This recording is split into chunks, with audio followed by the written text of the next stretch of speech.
UP TET 2021 के आवेदन करते समय अगर किसी फील्ड में आपके द्वारा भी कुछ गड़बड़ी हो गई है तो उसका क्या प्रभाव पड़ता है। क्या आवेदन आपका निरस्त कर दिया जाएगा पीएनपी के द्वारा? पीएनपी के द्वारा आवेदन में हुई गलतियों का संशोधन का मौका दिया जाता है या नहीं, और अगर आपके द्वारा कोई गड़बड़ी हो गई है तो आप अपने आवेदन में किस प्रकार से उस गलती को सुधार सकते हैं आवेदन में संशोधन करके। इन तमाम प्रश्नों का जवाब इस वीडियो में हम लोग ढूंढने की कोशिश करेंगे, तो अंत तक जरूर जुड़े रहिएगा इस वीडियो के साथ बिना किसी पार्ट को स्किप किए हुए। नमस्कार दोस्तों, मेरा नाम है नीरज और आप देख रहे हैं करियर बिट यूट्यूब चैनल। अगर आप इस चैनल पहली बार विजिट कर रहे हैं तो इसको सब्सक्राइब करते हुए बेल आइकन को प्रेस करना ना भूलें। अगर अभी तक आपने यूपी टेट के लिए आवेदन नहीं किया है और कंप्लीट प्रोसेस जानना चाहते हैं कि किस प्रकार से सही तरीके से आपको आवेदन करना चाहिए, तो इस वीडियो के डिस्क्रिप्शन में आपको एक डेडिकेटेड वीडियो का लिंक मिलेगा, उसे आप जरूर देखिएगा आवेदन करने से पहले। अब चलिए आपके महत्वपूर्ण प्रश्नों पर आते हैं। जैसे कि मान लीजिए अगर कोई अभ्यर्थी ने आवेदन करते समय कुछ गड़बड़ी कर दिया किसी फील्ड में फॉर्म भरते समय, तो उसके द्वारा आवेदन की गलतियों को सुधारने का कोई भी मौका नहीं दिया जाता है। आप स्क्रीन पर इस समय जो यूपी टेट 2021 के लिए शासनादेश यानी कि गवर्नमेंट ऑर्डर जारी किया गया था पीएनपी को, उसकी कॉपी देख पा रहे होंगे। इसके बिंदु 18.5 वाले पॉइंट को आप देखेंगे, आप पढ़ सकते हैं। अभ्यर्थियों को अपने ऑनलाइन आवेदन की अंकित प्रविष्टियों में संशोधन का कोई भी अवसर दे नहीं होगा। सीबीएसई के द्वारा आयोजित की जाने वाली सीटेट परीक्षा में ऑनलाइन करेक्शन का मौका दिया जाता है, लेकिन यूपी टेट की परीक्षा में फॉर्म भरते समय हुई गलती के लिए संशोधन का कोई भी मौका नहीं दिया जाता है। तो क्या इसका मतलब ये हुआ कि आपके द्वारा अगर कोई गलती हो गई है तो आपका फॉर्म रिजेक्ट हो जाएगा और आपका पूरा ये साल बर्बाद हो जाएगा? तो ऐसा नहीं है। यहाँ पर आपको विशेष तौर पर ध्यान ये देना है कि आपके द्वारा कोई गलती नहीं करनी है, लेकिन अगर गलती हो गई है तो इसका एक ही उपाय है कि आप दूसरा आवेदन कर सकते हैं। आपके द्वारा जो पहला आवेदन किया गया था जिसमें गलती हुई थी वो आपका ऑटोमेटिक रिजेक्ट हो जाएगा और आप ही के नाम से अगर सब कुछ डिटेल मिलते हैं, दूसरा आपने आवेदन कर दिया तो लास्ट वाला जो आवेदन होगा वही अंतिम और माना जाएगा शासनादेश और यूपी टेट 2021 के पीएनपी के नोटिफिकेशन के अनुसार। इसके क्रम में आप 18.9 वाला पॉइंट देख सकते हैं। अभ्यर्थियों को निर्देशित किया जाता है कि अभ्यर्थी किसी एक स्तर की परीक्षा हेतु एक से अधिक ऑनलाइन आवेदन ना करें। अभ्यर्थी द्वारा किसी एक स्तर की परीक्षा हेतु एक से अधिक ऑनलाइन किए जाने की स्थिति में आवेदन शुल्क जमा किए गए अंतिम ऑनलाइन आवेदन को मान्य करते हुए अन्य आवेदन निरस्त कर दिए जाएंगे, जिसका संपूर्ण उत्तरदायित्व अभ्यर्थी का होगा। तो यहाँ पर स्पष्ट लिखा गया है कि अगर आपके द्वारा दो या फिर दो से ज़्यादा आवेदन किए जाते हैं तो पहले वाले जितने भी आवेदन होंगे वो ऑटोमेटिक निरस्त हो जाएंगे और जो अंतिम आवेदन होगा जिस पे आपने पेमेंट किया होगा वो आपका आवेदन स्वीकार कर लिया जाएगा। तो अगर आपके द्वारा कोई गड़बड़ी हो गई है तो संशोधन का तो मौका दिया ही नहीं जाएगा। तो उस कंडीशन में एक ही ऑप्शन आपके पास बचता है कि आप दूसरा आवेदन कर लें। अंतिम वाला जो आवेदन होगा जिस पे आप पेमेंट करेंगे वहीं आपका मान्य होगा और पहले वाले सब कैंसिल हो जाते हैं। इसके अलावा क्या कोई ऐसी कंडीशन होती है कि आवेदन पीएनपी के द्वारा निरस्त किए जाते हैं? तो इसके अलावा कोई भी कंडीशन नहीं होता है, क्योंकि आपके जो भी आपने आवेदन करते समय डिटेल भरे थे वो सिर्फ आपको पता है कि आपका सही है या फिर गलत है। पीएनपी या फिर आयोगों को नहीं पता है कि वह आपके अनुसार वो गलत है या फिर सही है। तो एजुकेशनल डिटेल या फिर किसी भी फील्ड में हुई गलती के वजह से आपका आवेदन निरस्त नहीं किया जाता है। ये तब होता है निरस्त वाला प्रोसेस जब आप चयनित हो जाएंगे और शिक्षक भर्ती के लिए आपकी काउंसलिंग होगी, उस समय मिलान किया जाएगा और अगर उस समय कुछ मिसमैच होता है तब उस पर एक्शन लिया जाता है या फिर निरस्त माना जाता है। लेकिन अभी अगर आपके फील्ड में कोई गड़बड़ी हो भी गई है तो भी आपका एडमिट कार्ड भी आएगा और आप परीक्षा भी देंगे। उम्मीद करता हूँ आपके डाउट क्लियर हो रहे होंगे।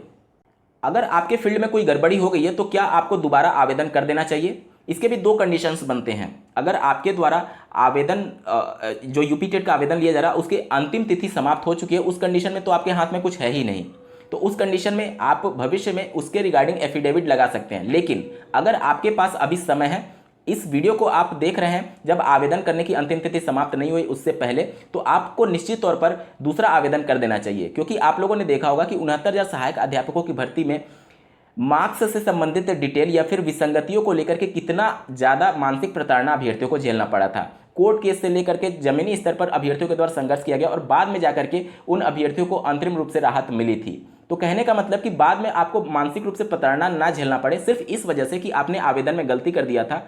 तो आपको अगर फाइनेंशियली कुछ प्रॉब्लम नहीं है, क्योंकि दोनों आप आवेदन करेंगे तो 1200 रुपये पेमेंट करना है, तो अगर आप फाइनेंशियली आपके लिए कोई इशू नहीं है, पैसा आपके लिए मैटर नहीं करता है, तो निश्चित तौर पर आपको दूसरा आवेदन कर देना चाहिए अगर कोई भी फील्ड में छोटी सी भी गलती आपके द्वारा की गई है। अब बड़ा प्रश्न ये उठता है कि ये कैसे जाने कि हमारे द्वारा जो गलती की गई है वो माइनर मिस्टेक है या फिर मेजर मिस्टेक है।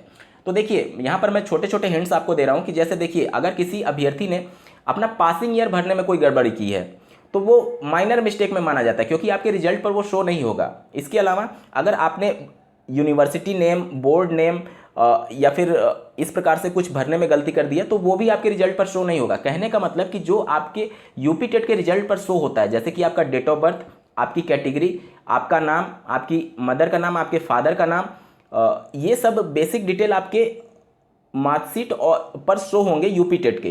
तो इन सब फील्ड्स में कोई भी गड़बड़ी नहीं होनी चाहिए, और अगर इसके अलावा किसी फील्ड में गड़बड़ी हुई है तो उसको लेकर के आपको बहुत ज़्यादा टेंशन लेने की आवश्यकता नहीं है। लेकिन अगर मार्क्स भरते समय आपकी कुछ गड़बड़ी हुई है तो वो आपका मेजर प्रॉब्लम में माना जाएगा, क्योंकि 69,000 सहायक अध्यापकों की भर्ती में ऐसे अभ्यर्थी जिनके मार्क्स भरते समय कुछ गड़बड़ी हुई थी उनको अंतरिम रूप से राहत नहीं दिया गया था।